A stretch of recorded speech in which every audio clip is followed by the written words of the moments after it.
policing the police every single day, and doing what the Charlotte County Sun newspaper and local TV stations won't do every single day. I'm Dave Champion. One of the mechanisms that government has employed to supposedly combat COVID-19 is forcing businesses to shut down. The question is that lawful?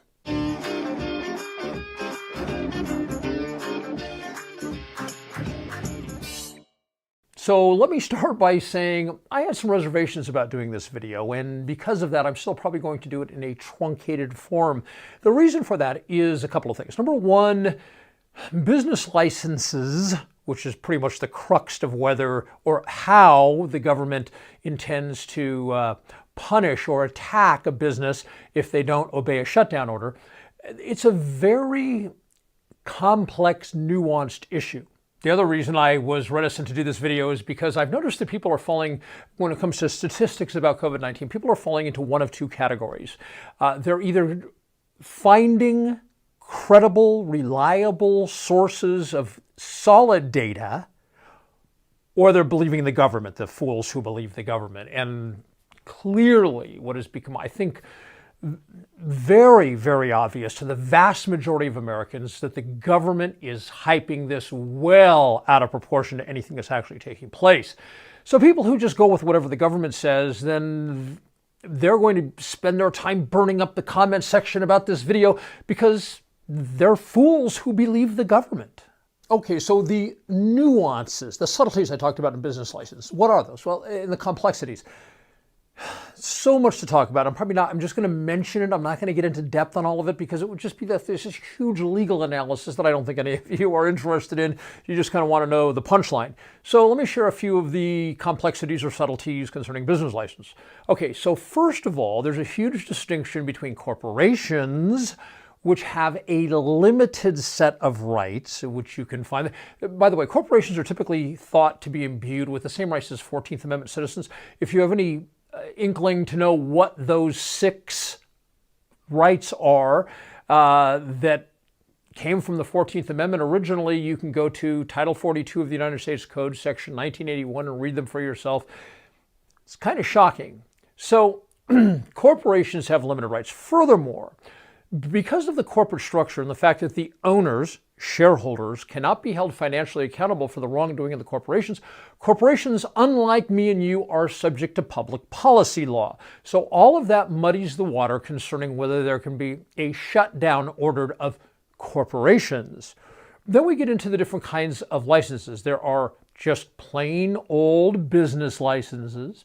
Some places don't issue business licenses, and some places do, and some places don't, but they require you to register your business.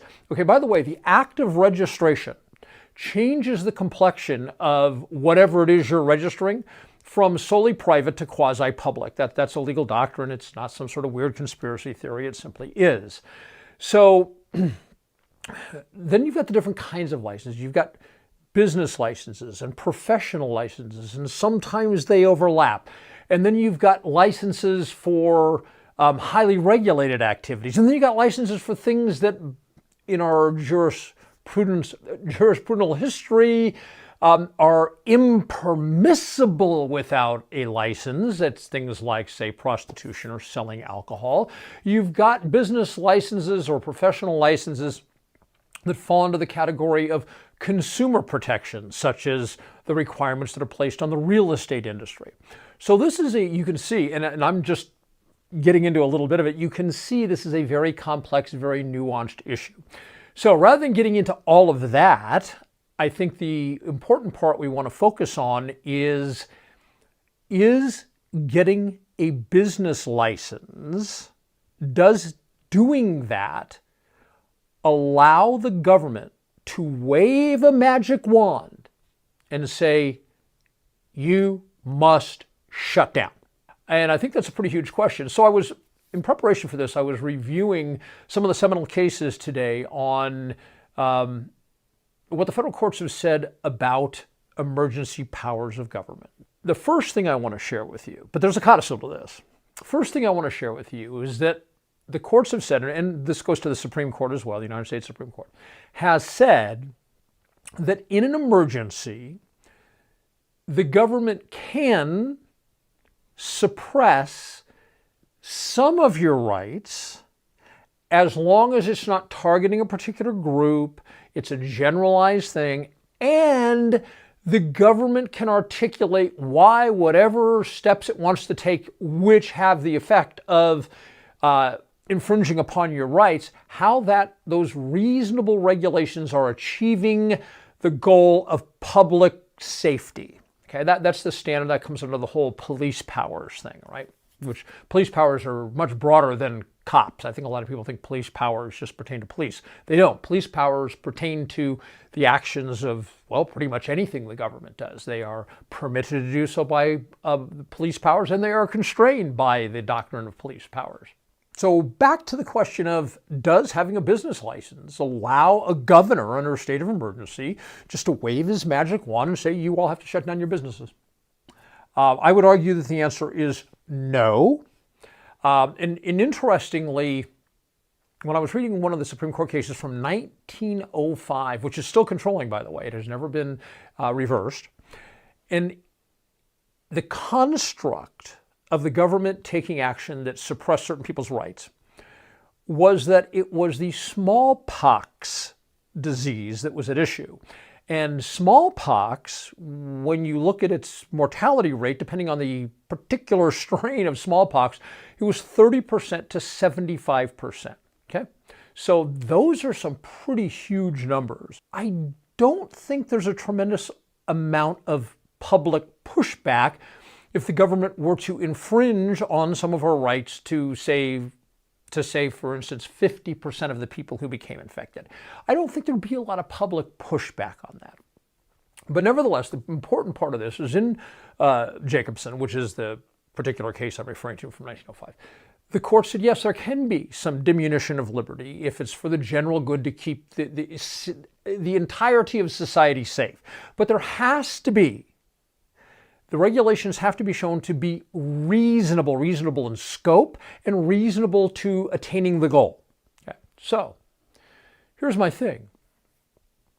We'll take a look at a small business. Is it reasonable for a government to tell a small business, you are now out of business until I say so? I admit the courts sometimes baffle me, but I cannot possibly imagine a court supporting that interpretation, that you'll just have your business shut down until we say otherwise. And by the way, I want you to know something. There are some extremists in the medical community who are saying, now fortunately no one's going to listen to them, but there are some extremists saying that we need to have our society shut down for 12 to 18 months. Okay? Clearly, telling a small business person that they have to stop earning a living, they have to go broke, they have to become homeless, they have to not be able to afford medical insurance, they can't afford to shelter themselves, they can't afford to buy food or clothing, is not reasonable. And now we come to the issue concerning which really gave me reservations about doing this video, and that is the fools, the idiots who believe the government versus those who rely on credible numbers. That fits within the context, as far as this presentation is concerned, of the government's actions. Are they reasonable? Where does the government have this authority? To what extent does the government have that authority? And here's my position on this particular issue. The flu, the average seasonal flu, has a mortality rate of 2%. That is based on, by the way, estimated number of cases, active cases, okay? Because you have the confirmed ones where you're tested for it, and then you have the models that are created that talk about how many people very likely have it in society, but we can't test everybody. For instance, in the 2018 flu season, it's estimated that 45 million Americans got the flu. We can't test 45 million Americans, right? So the estimated amount, that's different from confirmed. So the mortality rate from estimated flu, the total number of estimated cases of the flu, is 2%. When it comes to COVID-19, 2% is often used also, but that's not accurate. It's not apples to apples, because the 2% number, 2% mortality rate, is based on confirmed and presumptive cases. And presumptive is not the same as estimated. Presumptive is when you have a symptom or two or three that seem like it probably maybe could be COVID-19, or maybe you could have the regular flu, or maybe you could have allergies. But the medical professional will write down COVID-19 because they don't know. They don't have a test. They don't have a physical test to give you at that particular location at that particular time. So you presumptively have COVID-19. So we have confirmed cases and presumptive cases of COVID-19. And within that category, the mortality rate is 2%. When we take a look at the estimated cases of COVID-19, how many millions of people have it and don't even know? They're asymptomatic, minimally symptomatic. They have mild flu symptoms. As the World Health Organization said, 80% of the people who contract it will have nothing more than mild flu symptoms. When we take the estimated number of cases, the mortality rate for COVID-19 is 0.66%. Okay, so the flu 2%. Estimated, based on estimated number of cases, and COVID-19 based on estimated number of cases, 0.66. I say all of that to make this point. If you believe, if you are a person who believes that based on a mortality rate, apples to apples, estimated number of cases in a society, that the mortality rate is 0.66%, and you say, based on that, the government has the authority to shut businesses down. I could get into stay-at-home, but I already did stay-at-home orders in another video.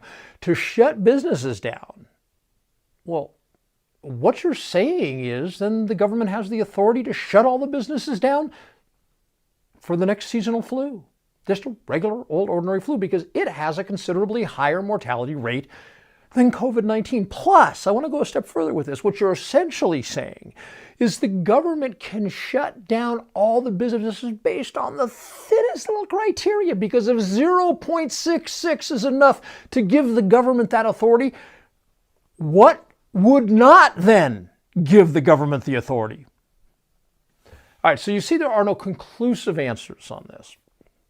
And that's another reason I was reticent to do the video, because there is no hard and fast line in the sand on when the government has that authority and when the government does not.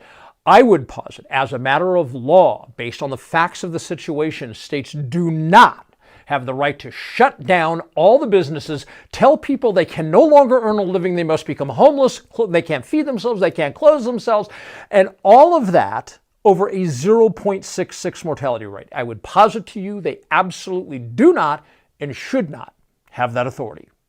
Thanks for being here. Take care.